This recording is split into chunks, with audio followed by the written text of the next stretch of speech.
All right, let's dive right into a seriously incredible piece of history today. Welcome to This Explainer, where we're going to look at how literature literally helped birth a nation. You know, we often think of poetry as something quiet, right? Something reflective, confined to dusty books or quiet academic halls. But what happens when poetry is forced to step out of the shadows and actually onto the battlefield? Today, we're exploring a scholarly analysis from the South Asia Journal that looks at the period right before the creation of Bangladesh. We'll be digging into how Bengali poets offered cultural resistance to colonial-style oppression and literally mobilized a mass movement for national liberation. Just listen to the fierce, totally uncompromising demand in these words. This is a quote from the poet Sikandar Abu Zafar, written right as a bloody war was about to break out in 1971. "I take the key to my dependence in my own hands. Quit Bangla." Just think about the sheer power of those words for a second. It's not a plea for better treatment. It is a direct, unwavering order to an occupying force to pack up and leave. It really sets the tone perfectly for what we're about to unpack. So you gotta wonder, how exactly did poetry become the ultimate weapon against an internal empire? We're gonna explore a really fascinating paradox today. What happens when you supposedly win your independence, only to wake up and find yourself colonized all over again by your brand new nation? It's a complex historical situation for sure, but the source material we're looking at lays out exactly how this happened, and more importantly, how the people fought back using the written word as their shield and their sword. Part 1. The Broken Promise of 1947 and the Internal Colony. Seriously, how do you colonize your own country? Well, back in 1947, the British departed the Indian subcontinent and the state of Pakistan was created.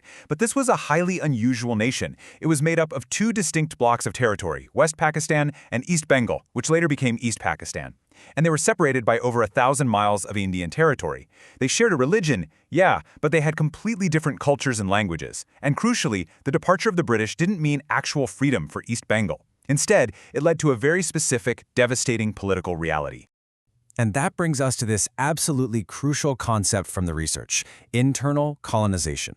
As the research defines it, this happens when the dominant part of a country treats another group or region exactly as it might treat a foreign colony. For the people of East Pakistan, the foreign rulers merely changed from the British sitting in London to the new authorities sitting in West Pakistan. You can really see how this neo-colonial setup worked.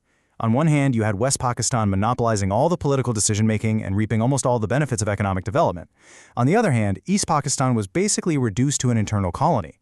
They suffered massive economic inequality, total political exclusion, and incredibly, direct attacks on their native Bengal language, with the authorities actually trying to impose Urdu as the sole state language. This wasn't just poor governance, okay? It was systemic, colonial-style exploitation that fueled deep, deep resentment and a burning desire for autonomy. As a brilliant scholarly analysis by Rakibul Hassan Khan in the South Asia Journal points out, the East Pakistani struggle against West Pakistani rulers was, at its core, an anti-colonial movement. The author argues that because the oppression mirrored traditional colonization so perfectly, the resistance offered by the people, and specifically their poets, has to be read as a post-colonial struggle for national liberation. Part 2. Poetry as a Weapon: The Cultural Resistance. So, to unpack this, the paper uses a really fascinating method called contrapuntal reading. It's a concept from the post-colonial scholar Edward Said. Think of it like being a literary detective. You're reading the text to uncover deep, sometimes completely hidden, anti-colonial themes and resistance. By applying this lens, we can see exactly how these Bengali poets wove anti-colonial rebellion into their verses, effectively turning everyday observations into revolutionary acts. Just take this unbelievable excerpt from Nirmalendu Gun's poem, Firearm. This was written in 1971, when Dhaka was under military occupation and the citizens were ordered to surrender all their weapons. But Gun writes, "Yet with me rests a terrible firearm, my heart." It's such a visceral metaphor. He transforms the human heart into an unsurrendered weapon. It completely bridges the gap between abstract art and literal armed resistance, proving that even a totally unarmed populace possesses an unconquerable spirit. Right on the heels of that, the poet Ahsan Habib echoes the exact same sentiment. He describes a weapon buried deep inside the chest of an activist that the monsters in power can never trace, which always goes on trumpeting with his heart, "Liberty, liberty, liberty." That repetitive, rhythmic demand for liberty, it shows how the desire for freedom was beating within every single civilian. It was an unstoppable internal drumbeat that was actively mobilizing their collective consciousness. And this wasn't just some abstract, highbrow thought experiment, it was a direct call to action. In his massively popular poem, Forbidden Editorial, Hala Hafiz is straight up mobilizing the youth. It explicitly tells them that their youth is the absolute best time to step out of their homes, join the protest processions, and ultimately head to the war. It perfectly captures how poetry was practically drafting soldiers for the independence movement. Part 3. Marching Toward National Liberation. When we trace how this struggle shifted over the decades, it's pretty wild. It starts with the 1947 partition, then comes the language movement of 1952, where activists literally shed blood just for the right to speak their native Bengali. That linguistic pride eventually matured into a broader demand for political autonomy. So by the time we hit the mass uprising of 1969 against the military dictator Ayub Khan, the poetry had shifted from demanding linguistic rights to demanding total national liberation. The cultural resistance was actively laying the groundwork for the 1971 Liberation War. A perfect example of this escalation is from Shamsur Rahman, one of the real heavyweight poets of the resistance. During the 1969 mass uprising, a young revolutionary named Assad was shot and killed by police. Rahman immediately immortalized him in the poem Assad's Shirt. He writes, "Assad's shirt has become our pulsating heart's rebellious banner." He took a tragic, blood-stained piece of clothing and turned it into a literal, flying symbol for the nationalist movement. It was art reacting to history in real time. Now, by the time the genocidal crackdown known as Operation Searchlight hit in March 1971, the tone of the poetry had completely transformed. It was no longer just about protesting, it was a desperate, passionate demand to kick the invaders out.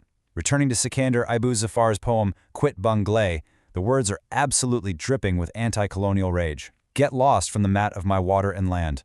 Much like the Quit India movement against the British, this was a definitive, final call to end internal colonization once and for all.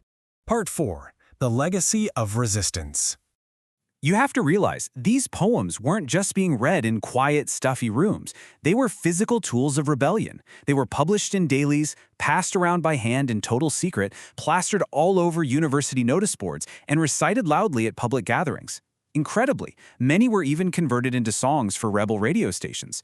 Poetry mobilized the masses by literally being everywhere, unifying a subjugated people under one giant banner of freedom. During the absolute darkest days of the war, writing from a secret hideout in occupied Dhaka, Shamsur Rahman penned a collection called From the Prison Camp.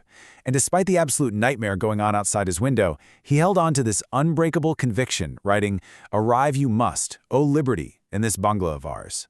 And that line proved prophetic.